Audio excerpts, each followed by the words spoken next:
Сәлем көрермен, бүгін гемоглобин және қандағы темір туралы айтамыз. Каналға тіркеліп комментке пікір жаза кетіңіз. Гемоглобин азайса, не істеу керек? Қандағы гемоглобиннің төмен деңгейі көптеген денсаулық проблемаларын, соның ішінде анемияны тудыруы мүмкін.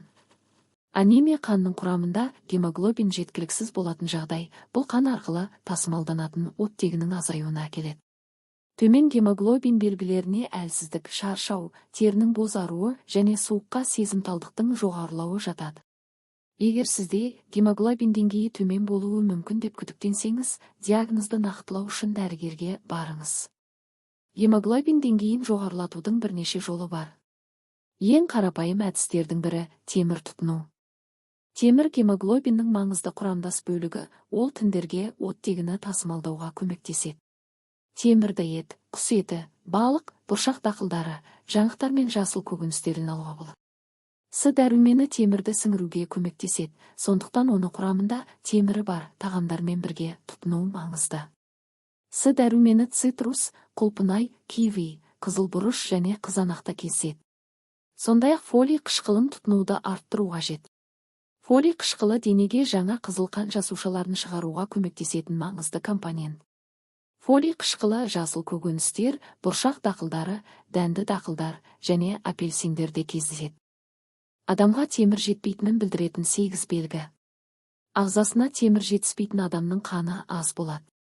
Әсіресе гемоглобин түсіп кетеді. Ал гемоглобин қанға түскен оттегіні тасымалдайтын, өкпеден дене мүшелеріне жеткізетін бөлшек. Қанның ақуыз қызыл бөлшегі. Одан бөлек темір адамның иммунитетін көтеруге, энергия бөлуге, діңік синтезіне, бұлшық ет жұмысына, қалқанша без гормонның бөлінуіне қатысады. Сондықтан ағзадағы темір мөлшеріне қарау өте маңызды. Ал ағзаға темір жетпейтінін қалай білеміз?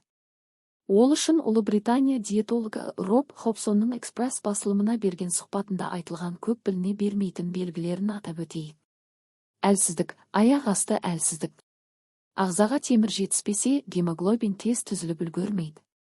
Ал гемоглобинді оттегі тасымалдаушы бөлшек екенін жоғарыда айттық. Ендеше гемоглобин жетіспесе, ағзаға оттегі жетпей, тыныс тарылады. Жүрекке салмақ түсіп, қанды қатты айдауға көшеді.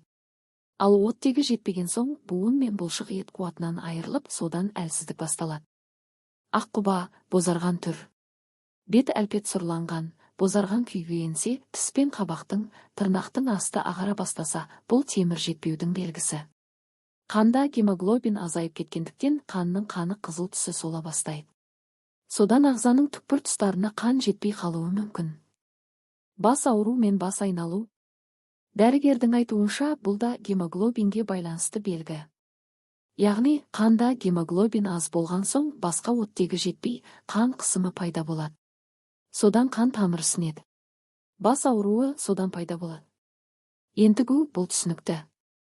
Адамға ағзасына оттегі жетпегесін оны толтыру үшін демігіп тыныс алатыны анық. Бет әлпет пен шаш құрғауы. Бәрі оттегінің жетіспеуінен шығады. Басқа оттегі жетпегесін құйғаға оттегі жетпей құрғап кетеді. Оның үстіне темір шаштың өсуіне қажет микроэлемент. Ол жетпесе, шаш түседі, көп инфекция. Темір ағзаның иммунитетін қалыптастыруға көмектеседі. Лимфоцит азайған иммунды жасуша инфекцияға қарсы тұра алмайды. Содан ағзада инфекция көбейіп кетеді, көңіл-күй түсу. Темір бақыт гормоны дофаминді бөлісуге қатысады. Ол азайса, адамда көңіл-күй болмайды, жерік болу. Ағзасында темір аз адам бір түрлі заттарға жерік болады. Мұз, балшық, бор, қағаз бен әк жеу осының белгісі. Жазда адамның қаны тез түсетіні белгілі. Өз денсаулықтарыңызды күте жүріңіздер. Бұл адам және организм бағдарламасы. Келесі шығарылымда көріскенше. Каналға тіркеліп кетіңіздер.